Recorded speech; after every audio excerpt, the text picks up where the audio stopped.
भाई मानत ना मन मोरा साधो, मानत ना मन मोरा रे। बार बार मैं ये समझाऊं जग में जीवन थोड़ा रे। बार बार मैं ये समझाऊं जग में जीवन थोड़ा रे। मानत ना मन मोरा साधो,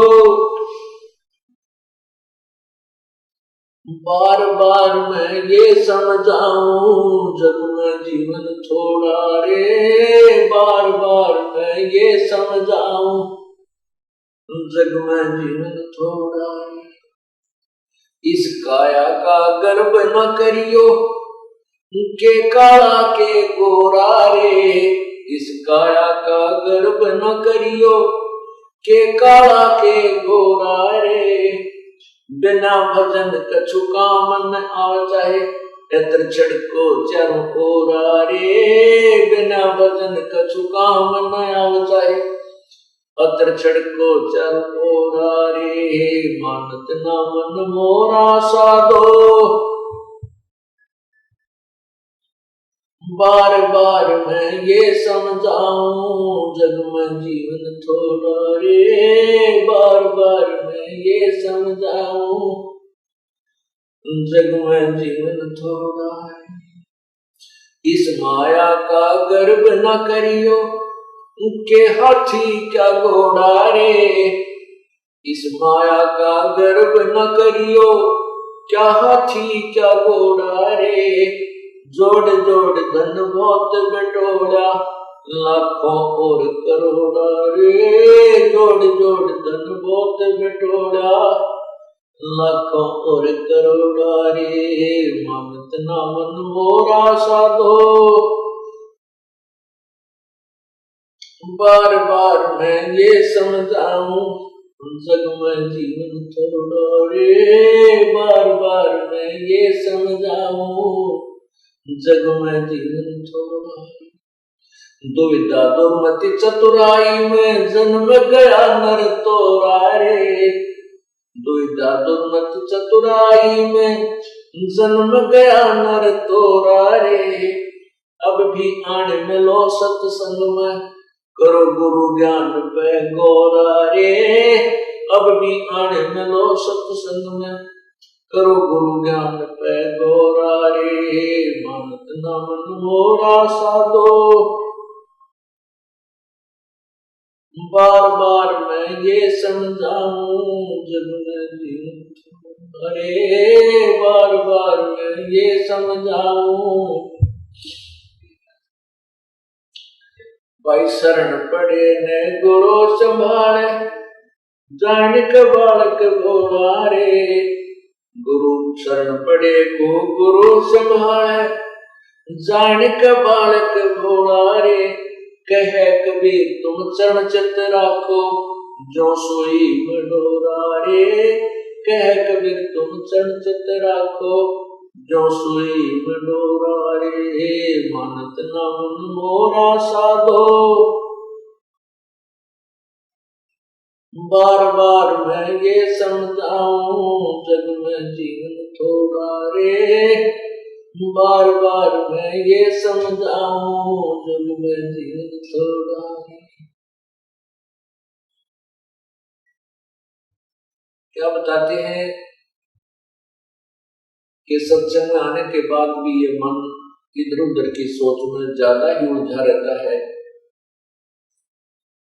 उसको याद दिला जाता है कि इस काया का गर्व न करिए, भाई के काला के गोरा रे। ये जो मिट्टी का बना हुआ, ये 5 तत्वों से बना हुआ पुतला है, इसके अंदर झांक कर जरा सा देखें तो ये कुछ भी वस्तु नहीं है। इसकी शरीर की नाड़ियों में खून घूम रहा है, रक्त चल रहा है, मांस हड्डियों के ऊपर मांस लपेट रखा है, अंदर शरीर में थूक, टट्टी, पेशाब और सारा गंध भरा पड़ा है।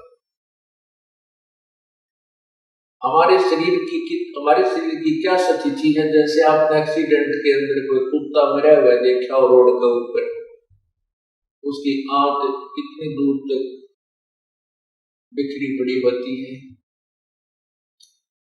उसके अंदर से टट्टी और पेशाब उसका अलग से पड़ा होता है, और शेष शरीर का जो मांस, हड्डी और चाम तो इधर उधर सड़क के चिपका हुआ होता है। तो उससे अपने शरीर की तुलना कर लेना बिल्कुल अंतर नहीं।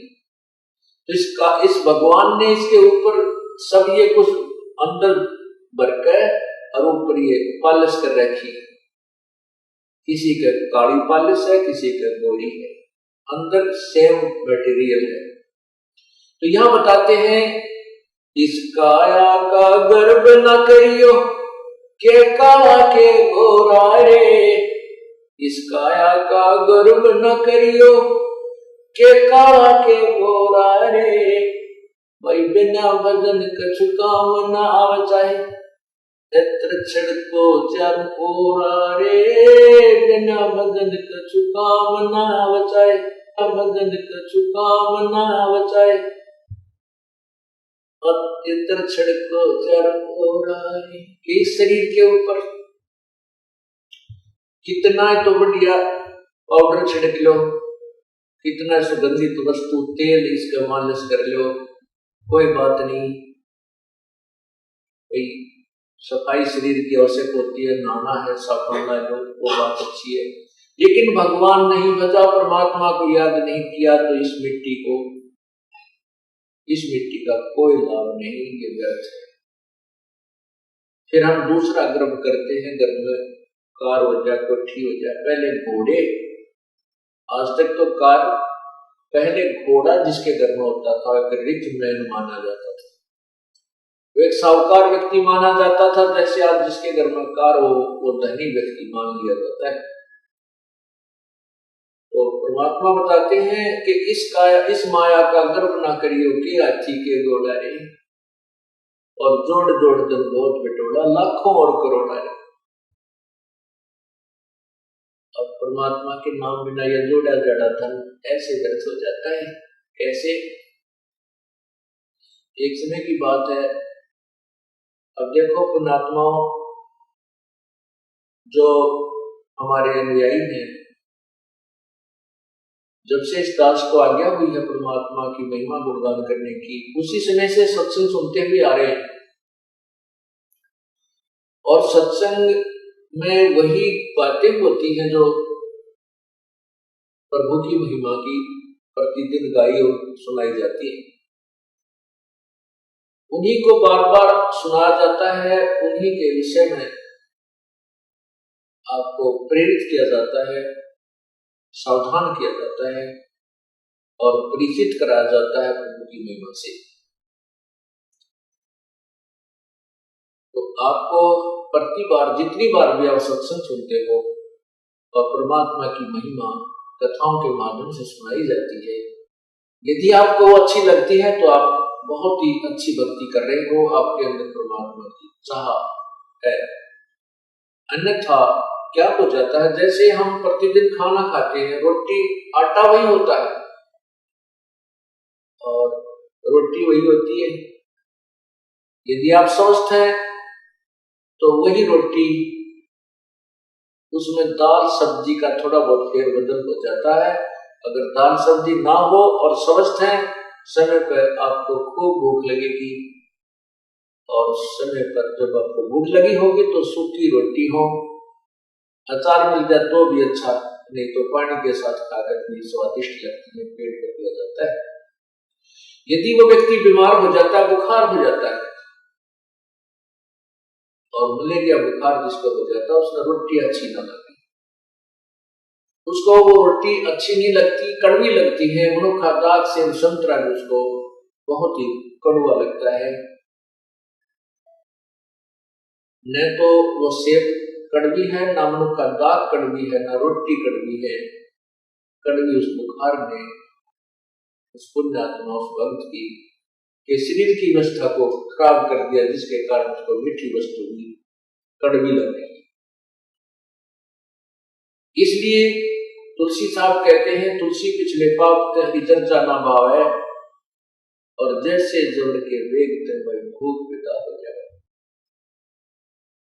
जब हमारे ऊपर पाप कर्मों का दबाव बढ़ जाता है, बुखार बन जाता है, तो हमारे को परमात्मा की महिमा रूपी उनका दाग कड़वी लगती है, अच्छी नहीं लगती, स्वाती नहीं, रुचि नहीं बनती सुनने को, आनाकानी करता है।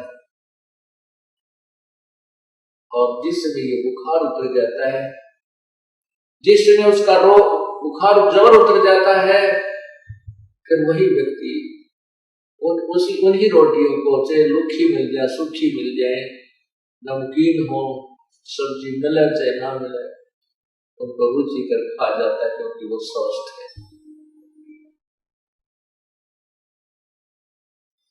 जिस प्रकार ज्वर उतरने के उपरांत स्वस्थ व्यक्ति सुबह शाम उन्हीं रोटियों को रुचि खाता है, उसके मन में रुचि नहीं बनती तो वह स्वस्थ है। इसी प्रकार जिस समय आपके पाप कर्म सत्संग में आने से नरम हो जाएंगे, भजन सिमरन से कम हो जाएंगे, आपको परमात्मा की चर्चा इतनी स्वादिष्ट लगेगी कि आप बेसब्रे हो जाओगे। आपको चाहे 100 किलोमीटर पर जाकर भी सत्संग सुनना पड़े, 400 किलोमीटर भी जाना पड़ जाए, आपको ऐसी भूख लगेगी, आप पहुंच जाओगे, क्योंकि आपके वो पाप कर्म समाप्त हो चुके हैं, जो जिन्होंने आपके मन में, आपकी आत्मा में बुखार बना रखा था, जोर बना रखा था। आप स्वस्थ हो गए, आपकी आत्मा स्वस्थ हो गई है। अब इसको राम नाम की चर्चा की भूख लगती है।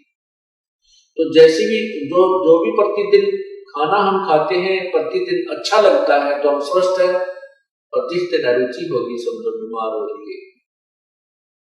उसका ट्रीटमेंट क्या है, उसका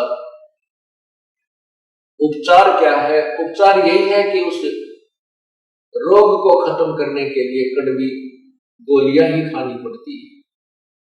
गोलियां, दवाई, औषधि कड़वी होती है, और चाहे रुचि ना हो औषधि खाने की, कड़वी भी लगती हो, खानी ही पड़ती है।